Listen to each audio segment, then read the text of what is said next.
इस वीडियो को बनाने का मकसद आपको डराना नहीं है। मैंने ऐसा वीडियो एक स्मॉल कैप फंड्स के लिए ही बनाया था। एक वीडियो मैं मिड कैप फंड के लिए भी बना रहा हूं, क्योंकि उस वीडियो में कमेंट आया था कि मिड कैप के लिए भी ऐसा वीडियो बनाइए। तो समझना ये है कि जो भी फंड्स का मैं यहाँ पे नाम लेने वाला हूं, कोई रिकमेंडेशन नहीं है। ना तो बाई करने का, ना ही सेल करने का, एग्जिट करने का भी कोई रिकमेंडेशन नहीं है। यहाँ पे समझना है कि हमारी एक्सपेक्टेशन एक म्यूचुअल फंड से क्या होनी चाहिए, खासकर एक मिड कैप कैटेगरी में जो हम इन्वेस्ट कर रहे हैं, तो हमारी एक्सपेक्टेशन क्या होनी चाहिए, रिटर्न्स के टर्म में हमें कितना रिटर्न्स मिल सकता है, हमें ये समझने की जरूरत है। देखिए, जैसे यहाँ पे अगर देखेंगे तो कुछ 8-9 मिड कैप फंड्स है जो कि पिछले 3 साल में जिन्होंने सबसे ज्यादा रिटर्न बना के दिया है। अब सबसे पहले हम HSBC के मिड कैप फंड से ही स्टार्ट करते हैं। तो HSBC के मिड कैप फंड ने पिछले 3 सालों में लगभग 28% का सालाना रिटर्न इन्वेस्टर को बना के दिया है। पिछले 5 साल में भी 21% का इसका रिटर्न है, पिछले 8 साल में लगभग 16% है, और जब से 2013 में ये स्टार्ट हुआ तब से लगभग 20% के आसपास सालाना रिटर्न एवरेज है। आज के डेट पे हम देखते हैं तो पिछले 1 साल में भी लगभग 17 से 18% का रिटर्न। क्लियर है? डेफिनेटली बहुत बढ़िया परफॉर्मेंस है। लेकिन आपको समझना यह है कि आज से अभी पिछले 1 साल में 17-18% का रिटर्न हुआ, पिछले 3 साल में लगभग 28% का रिटर्न हुआ।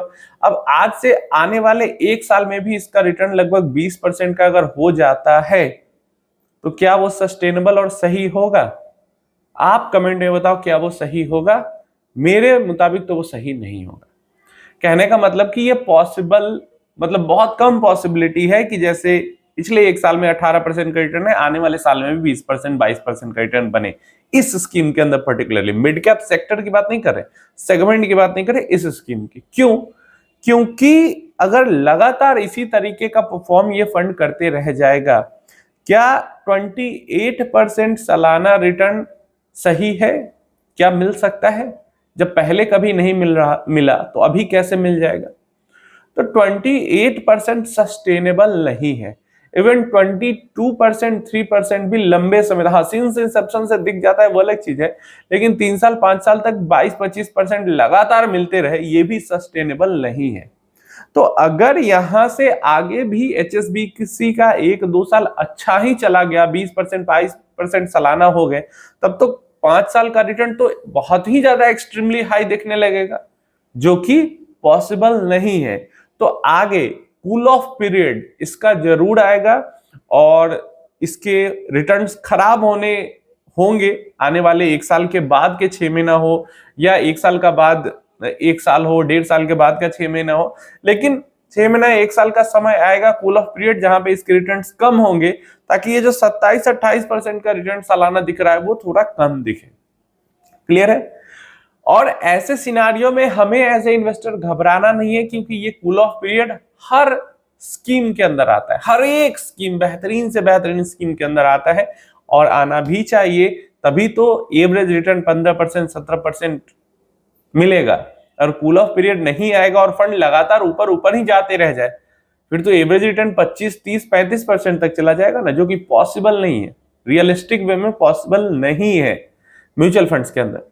तो इसलिए अंडर परफॉर्मेंस आने वाले सालों में हो सकता है, लेकिन हमें उसको लेके घबराना नहीं। ऐसे ही वाइट ओक का देखें तो वाइट ओक का भी पिछले 3 सालों में 27% का रिटर्न दिख रहा है, पिछले 1 साल में 13% का दिख रहा है। अगर ये इसी तरीके से ऊपर ही जाता जाता चला जाए तो फिर तो इसका ये 27% 25% का जो मार्क है वो तो कम होगा ही नहीं, जो कि पॉसिबल नहीं है। हमें पता है कि लार्ज कैप में 12, मिड कैप स्मॉल कैप में 15, ज्यादा से ज्यादा 17-18, क्या एवरेज यही आ पाता है। कुछ टाइम पीरियड के लिए 20% 22% दिख जाता है। यदि ये फंड्स कूल ऑफ नहीं होंगे तो इनके रिटर्न्स नीचे आएंगे कैसे? ICICI के केस में देखिए तो 3 सालों में 27% का रिटर्न दिख रहा है, 5 सालों में चलो 22% दिख रहा है। वैसे तो कूल ऑफ की जरूरत 5 साल में 22% को भी कूल ऑफ की जरूरत है, लेकिन वो फिर भी थोड़ा कम है। लेकिन 3 साल में 26-27%, 1 साल में पिछले 20% का परफॉर्मेंस, क्या अगले साल भी ये 20% दे पाएगा? बहुत कम उम्मीद है कि अगले साल 20% दे पाएगा। हो सकता है अगले साल 15-16 दे, उसके अगले साल और कम दे। क्यों? क्योंकि by default cool off period आएगा ही आएगा, तभी रिटर्न नॉर्मलाइज हो पाएंगे। जिस तरीके के रिटर्न्स पीछे दिख रहे हैं 26-27% के, वो सस्टेनेबल रिटर्न्स नहीं है। नेक्स्ट अगर इन्वेस्को का आप देखते हैं तो वहां पे भी 26% प्लस का 3 इयर्स में दिखता है, 5 इयर्स में 23% का रिटर्न दिखता है। यहाँ तो 5 इयर्स वाला भी सस्टेनेबल नहीं और 3 इयर्स तो बहुत ही ज्यादा अनसस्टेनेबल है। एडलवाइस का देखते हैं अगेन 27% 5 इयर्स, 23% 5 ईयर, 27% 3 ईयर में दिखता है। आईटीआई के अंदर 25% दिखता है 3 इयर्स में। महिंद्रा मैन्युलाइफ के अंदर 26%, जेम जहां भी 25-26% दिख रहा है, ठीक है, ये सारे उसके एग्जाम्पल है। अब अगर यहाँ पे देखें महिंद्रा मैन्युलाइफ का तो 10% पिछले 1 साल में दिख रहा है, ये ठीक है, लेकिन 26%, 25% 3 साल में, 22% 5 साल में, इस तरीके का जब परफॉर्मेंस दिखता है तो ये परफॉर्मेंस सस्टेनेबल नहीं होता है। 17%, 18% अगर हर एक टाइम पीरियड में दिख रहा है ना, जैसे 3 इयर्स में भी, 5 इयर्स में भी, 7 इयर्स, 8 इयर्स में भी, 10 इयर्स में भी, इवन 1 ईयर में भी दिख रहा है, फिर भी चलेगा। तो 17%, 18%, 19%, अंडर 20% दिख रहा है ना, तो उसका सस्टेन करने का चांस है। लेकिन 20% से ऊपर चला जा रहा है तो वो अनसस्टेनेबल हो जा रहा है। और 25% से भी ऊपर अगर चला जा रहा है किसी टाइम पीरियड में रिटर्न, तो हमें इसका मतलब बिल्कुल ही समझना चाहिए कि इसका जो डाउन साइकिल है, जो कूल ऑफ पीरियड है स्कीम का, वो अब धीरे धीरे करके पास आ रहा है। कूल ऑफ पीरियड आएगा तभी जो ये एक्सेप्शनल रिटर्न्स दिखते हैं फंड्स के, वो कम दिखेंगे।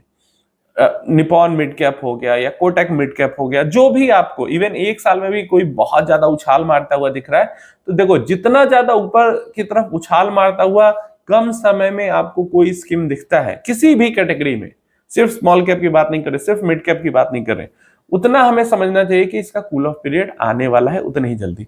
अब एक चीज और समझना है कि इस चीज का मतलब ये नहीं होता है कि फंड बुरा है, फंड बेच के हमें भाग जाना चाहिए। जैसे यहीं पे अगर हम देखें तो आईसीआईसी का mid cap fund wonderful performance है, एचएसबीसी का मिड कैप फंड शानदार यहाँ पे भी है, इन्वेस्को हो गया या एडलवाइस हो गया, महिंद्रा मैन्युलाइफ हो गया, निपॉन हो गया, ये सब पुराने फंड्स है और बहुत शानदार सबका परफॉर्मेंस है। तो ये जो परफॉर्मेंस है शानदार लंबे समय का, ये ऐसे ही अप डाउन फेज झेलने के बाद आता है। राइज का पीरियड है ना, फोमो का पीरियड, एक्सेप्शनल वेल डूइंग का पीरियड, उसके बाद फिर एक कूल ऑफ का पीरियड, तो वो आएगा। और कूल ऑफ का पीरियड नहीं आएगा तो फिर यही जो ये सीधी एक एवरेज सीधी रफ्तार है वो मेंटेन नहीं हो पाएगी। तो कूल ऑफ का पीरियड इसलिए इंपॉर्टेंट हो जाता है और हर एक फंड में आता है। बस वही है कि आपको परेशान नहीं होना है कूल ऑफ के पीरियड को।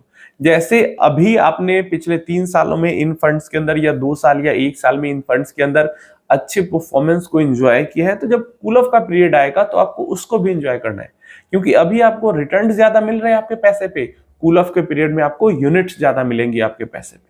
समझ में आ रहा है? तो जैसे अभी एंजॉय कर रहे हो वैसे उस टाइम पे एंजॉय करना। और जो अच्छे फंड्स हैं जो कि पिछले 1-1.5 साल में अच्छा नहीं किए, 3 साल में अच्छा नहीं किए, जिनके इन्वेस्टर अभी परेशान है, वो एंजॉय करेंगे जब आपका कूल ऑफ पीरियड चलेगा। तो ये साइकिल फंड्स में हमेशा चलते रहते हैं और यही थिंकिंग के साथ आपको अपने इन्वेस्टमेंट को जारी रखनी चाहिए। उम्मीद है इन्फॉर्मेशन हेल्पफुल होगी। आपका कोई क्वेश्चन क्वेरी है तो नीचे कमेंट बॉक्स में पूछ लेना। इन्फॉर्मेटिव लगी वीडियो, अच्छी लगी तो एक लाइक कर देना, वीडियो को हाइप जरूर कर देना और सब्सक्राइब नहीं किया अभी तक चैनल को तो सब्सक्राइब भी जरूर कर